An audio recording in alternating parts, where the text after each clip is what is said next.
kaganito, Madam President?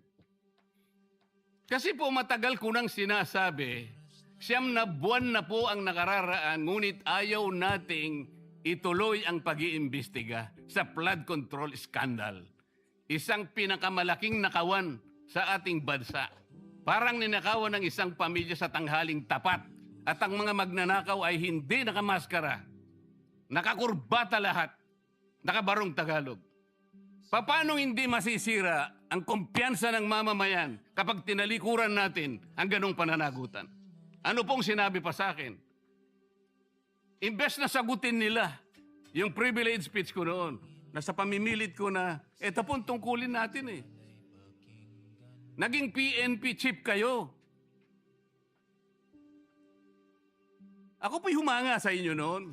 Hindi ko na ikukwento ang lahat ng ito. Bakit ngayon? Bakit hindi natin gawin lahat yon? Alang-alang sa interes ng bayan. Kaya po tayo sumadsad ngayon dahil yung pananagutan na yun, pinipilit po nating pigilin. Ang dami po nating pinagtatakpan. Tumayo siya, imbes na sagutin niya ang aking sinasabi. Ano po sinabi niya? Kung ano-ano po sinabi, nagpalabas din po siya ng napakaraming video